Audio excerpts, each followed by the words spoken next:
recently where I can't remember, he was giving a speech and some woman started yelling about healthcare, and he's just sitting there and he looks gone. You know, I know Joe Rogan said you can't vote for the guy, he's gone. And I'm like, I get it. It's like, you know, he's gone because he says weird things. No, you watch him do his speeches. No, I'm not trying to exaggerate. I'm meaning like when he's standing there and that woman started yelling, he's just standing there like this. I'm like, he has nothing's turning in that brain of his. He's not processing anything that's happening. And then he went, everybody deserves healthcare. And it's just like, wow, he is gone. He's rough. You know, what is he, 80 years old now? 81. He's 81. 81.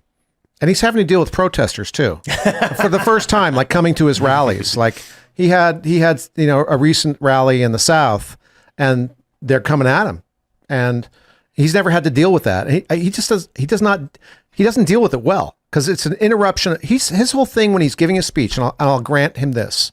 When they have him and they know what the speech is going to be, like State of the Union, and they can squirrel him away for 5 days, and they can get him on a sequence and time and dates and work out everything so the State of the Union is perfect, they do a good job. But he is not good off the cuff. And when you trip him up off his game by protesting at him in person, he does not know what to do. He's not there. No. He's you get the 1,000-yard stare, and you know the buffering signal goes up, and then he just comes back up to whatever it was he was doing, or like... You know, yesterday he talked about taking the train across the Francis Scott Key Bridge while commuting. So he doesn't know. I mean, it's like, I've taken the train while commuting across the Francis Scott Key Bridge. No, there's no tracks on it ever. And yet that's how he opened up his remarks in the White House about the bridge. No, have you guys? So recently, Ernie Hudson turned 78. He looks great. He looks awesome. He looks, and it's going around Twitter like how incredibly awesome this guy looks.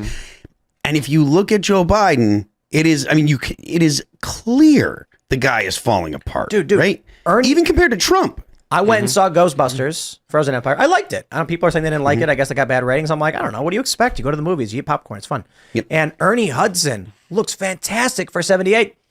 Here's the crazy thing. Bill Murray does not look very good. He's an old man. And his voice is a little raspy. It happens. But Ernie Hudson sounds like Ernie Hudson in the original Ghostbusters. That dude clearly is eating right, tracking his macros, drinking water, all that stuff. There's probably a little TRT in there somewhere. Ain't nothing wrong with that.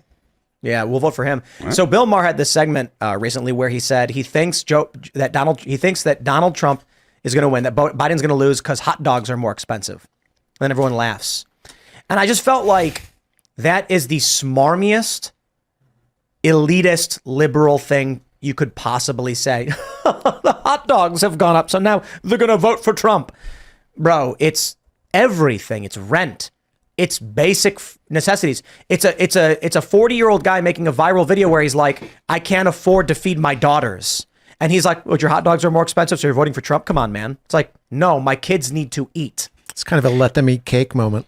Yeah, and and his fat head is so impenetrable too, because it was about a month ago. I mean, it's crazy he's still making that joke, because he had Julian Michaels on his podcast. I think it was about a month ago, and he was talking about how great the economy is. Like, the economy is great, and she was just like, you need to buy some effing eggs, and he was just like, I don't know what that means. I saw that. So I mean, even a month later, he's still trying to. So he always goes for the joke. That's why he makes this idiotic joke about Biden's head. He's going for the joke because he doesn't have any real principles to speak of, and he doesn't really have an ideology that guides him. He doesn't know how much a loaf of bread costs.